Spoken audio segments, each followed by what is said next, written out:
Tony अपने दोनों बच्चों गुड्डू और गुड़िया को लेकर अपनी माँ के घर जा रही थी। सर्दियों की छुट्टियाँ शुरू हो गई थी और उसके बच्चे हर साल की तरह अपनी नानी के घर जाने के लिए बहुत खुश थे। बड़ी अजीब बात है ना माँ, हर साल तो हमारी छुट्टियाँ होने से पहले ही नानी हमें इतना फोन करती थी कि जल्दी आओ, कब आओगे, लेकिन इस बार उन्होंने एक बार भी हमें फोन ही नहीं किया। हाँ माँ, ऐसा क्यों?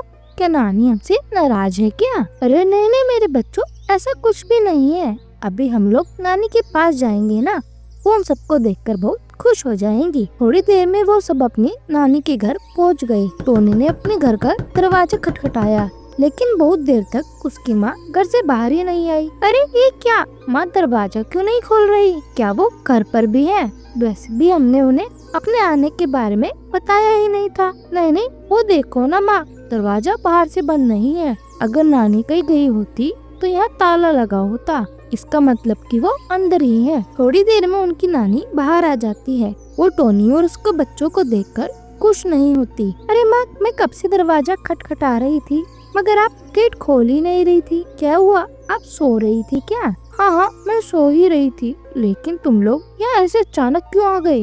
अरे माँ, हम तो आपको सरप्राइज देना चाहते थे। अब दरवाजे पे ही खड़ी रखोगे या अंदर भी आने को कहोगे? इतना कहकर टोनी और उसके बच्चे घर के अंदर आ जाते हैं। उनकी नानी बिना किसी से कुछ बात किए अपने कमरे में चली जाती है। माँ, कुछ तो गड़बड़ जरूर है, नानी को कुछ न कुछ तो हुआ है, वरना वो ऐसा बर्ताव नहीं करती। हाँ बेटा, अब तो मुझे भी कुछ अजीब सा लग रहा है। खैर तुम दोनों हाथ मुँह धो लो, मैं कुछ खाने को देती हूँ। ना जाने माँ को क्या हो गया, पहले तो उन्होंने कभी मुझसे ऐसे बात नहीं की। अगर उन्हें किसी बात की नाराजगी है तो मुझसे कहना तो चाहिए, ऐसे नाराज रहकर भला क्या मिलेगा। टोनी खुद से बातें कर ही रही थी कि तभी उसे गुड्डू और गुड़िया की रोने की आवाज आती है।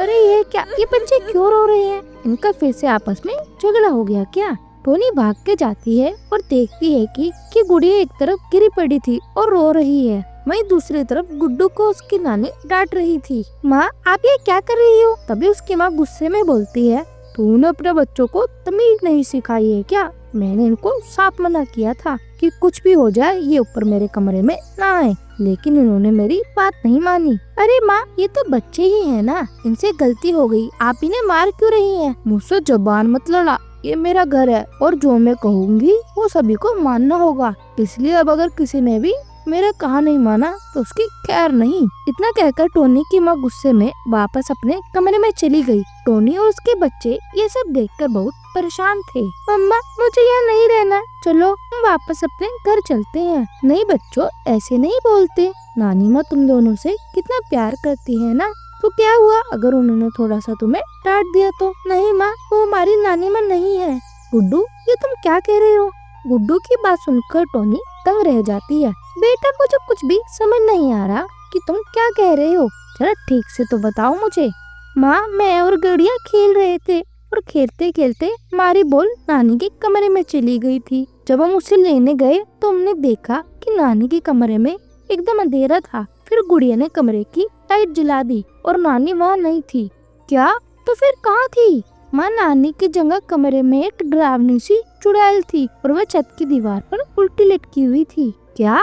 हाँ माँ, और फिर हम दोनों वहाँ से चिल्लाकर भागे, लेकिन तभी कमरे से नानी बाहर आ गई और वह हमें मारने लगी। माँ, हमें पूरा यकीन है कि वे हमारी नानी नहीं है। बच्चों, अगर तुम दोनों सच कह रहे हो तो तुम्हें यहाँ नहीं रुकना चाहिए, ये पास में गौरी आंटी का घर है, मैं तुम दोनों को वहाँ छोड़ आती हूँ, फिर मैं गौरी आंटी के साथ यहाँ आकर देखूंगी कि आखिर मामला क्या है। ठीक है माँ, लेकिन आप भी अपना ध्यान रखना। टोनी दोनों बच्चों को गौरी के घर लेकर जाती है और उसे सब बता देती है। क्या बात कर रही है टोनी, अगर तुम्हारी माँ के अंदर सचमुच कोई चुड़ैल घुस गई होगी तो हम क्या करेंगे? मुझे तो कुछ भी समझ नहीं आ रहा गौरी, मैं क्या करूं, कैसे बचाऊं अपनी माँ को? हमें जल्दी ही कुछ करना होगा वरना वो चुड़ैल उन्हें नहीं छोड़ेगी। तभी गौरी का पति टोनी से कहता है, टोनी, गौरी, पहले तुम दोनों कमरे में जाना, मैं कमरे के बाहर ही खड़ा रहूंगा। टोनी और गौरी कमरे में जाते हैं तो चुड़ैल उसकी माँ से बात कर रही थी।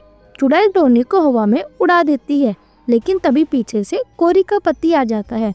उसके हाथ में एक बड़ा सा डंडा था, वो उस डंडे के सहारे चुड़ैल को जोर जोर से मारने लगता है। थोड़ी देर में गौरी का पति चुड़ैल को इतना मारता है कि वो वहाँ से भाग जाती है।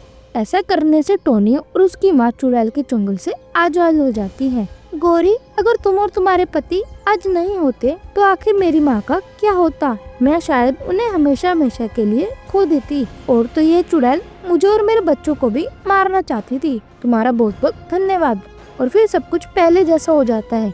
गुड्डू और गुड़िया भी अपनी नानी से फिर मिलकर बहुत खुश थे। शहर से गांव में छुट्टी मनाने के लिए रात में आता है। तभी उनके घर के सामने बरगद का एक डरावना सा पेड़ होता है, जिस पर एक चूल्हा लगा हुआ होता है। उस चूल्हे को अपनी खिड़की से देखकर उसकी बेटी टुनटुनी कहती है, अरे वाह, यहाँ तो चूल्हा है, मैं तो यहाँ भी चूल्हा ही झूलूंगी। पापा, यहाँ पर चूल्हा है, मुझे भी चूल्हे पर लेके चलो ना। नहीं बेटा, गाँव में रात के समय बाहर नहीं निकलते। पर टुनटुनी इसकी बात नहीं मानती और रात को सबके सो जाने के बाद उसी झूले पर जाकर चूल्हा झूलने लगती है। वाह, कितना मजा आ रहा है झूले में, वाह वाह, मैं तो और भी झूलूंगी। इतना कहकर वह झूला झूलने लगती है। उसे झूलते हुए काफी समय हो जाता है। जब वह झूले से उठने की कोशिश करती है, पर लेकिन वह झूले से उठ ही नहीं पाती। अरे ये क्या हो रहा है, मैं उठ नहीं पा रही। मम्मा पापा बचाओ, मुझे बचाओ। उसकी आवाज सुनकर बंटी और उसकी पत्नी दोनों टुनटुनी को देखने के लिए उसके कमरे में जाते हैं, लेकिन टुनटुनी वहाँ नहीं मिलती। तभी वे घर के बाहर चूल्हे पर जाते हैं। उन्हें टुनटुनी बेहोश हुए मिलती है। अरे ये क्या हो गया मेरी बेटी को? बेटा, मैंने तुझे कितना मना किया था, फिर भी तो चूल्हे के पास चली गई। टोनी, तुम परेशान मत हो, इसे अंदर लेकर चलते हैं। फिर वो दोनों टुनटुनी को कमरे के अंदर ले जाते हैं। टुनटुनी के ऊपर पानी मारते हैं। पानी मारने के बाद टुनटुनी होश में आ जाती है और सब जाकर सो जाते हैं। अगले दिन रात हो जाती है। टुनटुनी अचानक से उठती है और उसकी आंखें लाल हो जाती हैं और टुनटुनी झूले पर जाकर चूल्हा झूलने लगती है। किसी को नहीं छोड़ूंगी, सब मरेंगे यहाँ पर। तभी वहाँ पर बंटी आ जाता है और उसे झूले पर बैठा देखकर उसे डांटने लग जाता है। मैंने तुम्हें यहाँ आने के लिए मना करा था, फिर भी तुम यहाँ पर क्यों आई हो? मैं कुछ पूछ रहा हूँ, मुझे जवाब दो। तुम्हें कुछ सुनाई नहीं दे रहा क्या? रात के 12 बजे ये झूले पर झूलने का क्या समय है? तभी चुड़ैल बंटी को मारने लगती है। क्या है, मुझे क्यों परेशान कर रहे हो? मुझे चैन से झूला भी नहीं झूलने देते। हट जाओ मेरे सामने से, मुझे झूला झूलना है। टुनटुनी बेटा, तुझे क्या हुआ है? तू ऐसे क्यों कर रही है? जरूर कोई बात है, कुछ तो गलत हुआ है।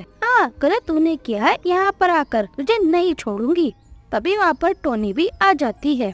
अरे टुनटुनी, तू अपने पापा को क्यों मार रही है? क्या हुआ है तुझे? इसके बाद टुनटुनी झूला झूलते झूलते बेहोश हो जाती है और झूले से नीचे गिर जाती है। बंटी को टुनटुनी चिड़िया पर पूतिया चुड़ैल का साया लगता है। वह उसको अंदर ले जाकर रस्सी से बांध देता है। साथ ही तांत्रिक बाबा को भी बुला लेता है। तभी बाबा जी एक मंत्र पढ़कर लॉकेट को टुनटुनी के माथे पर रखते हैं। तभी टुनटुनी में चुड़ैल आ जाती है। मुझे किसने पकड़ा है? मुझे छोड़ो, नहीं तो मैं तुम सबको मार डालूंगी। तांत्रिक, तेरी इतनी हिम्मत कि तूने मुझे बांधा। जल्दी से ये लॉकेट मेरे माथे से हटा, नहीं तो देखना मैं क्या करती हूँ। तांत्रिक के मंत्र पढ़ते ही चुड़ैल की शक्तियाँ कमजोर होने लगती हैं और वे गुस्से में सारे सामान को इधर उधर करने लगती है। पूतिया चिड़िया की आत्मा, तुझे क्या लगता है सिर्फ तू ही शक्तिशाली है? मैंने भी बहुत सारी सिद्धियाँ प्राप्त की हैं। तू जैसी चुड़ैल को अपने काबू में करने के लिए तू चुपचाप बता दे इस चिड़िया के शरीर में क्या कर रही है। नहीं बताऊंगी, मैं तुझे नहीं बताऊंगी। तुझे जो करना है तांत्रिक तो वो कर ले, मैं तुझे कुछ नहीं बताऊंगी।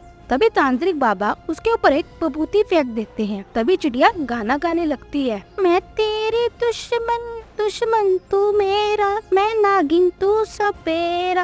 अरे नहीं नहीं, मैं तो नागिन नहीं, मैं तो भूतिया चुड़ैल हूँ। अरे देखिए ना, हमारी बेटी कितना अच्छा गाना गा रही है। तुम पागल हो गई हो क्या? ये हमारी बेटी नहीं है, ये चुड़ैल गाना गा रही है। चुड़ैल, तू मुझे जल्दी से बता दे तू कौन है और यहाँ कैसे आ गई? मेरा नाम बुलबुल चिड़िया था। मैं इसी गाँव में रहती थी और मुझे झूला झूलने का बहुत शौक था। मैं एक दिन पेड़ पर झूला झूल रही थी। तभी मेरी सहेली ने मुझे आकर कहा, अरे बुलबुल, जरा मुझे भी झूला झूलने दे ना, मुझे भी बैठना है। कितनी देर हो गई है तुझे?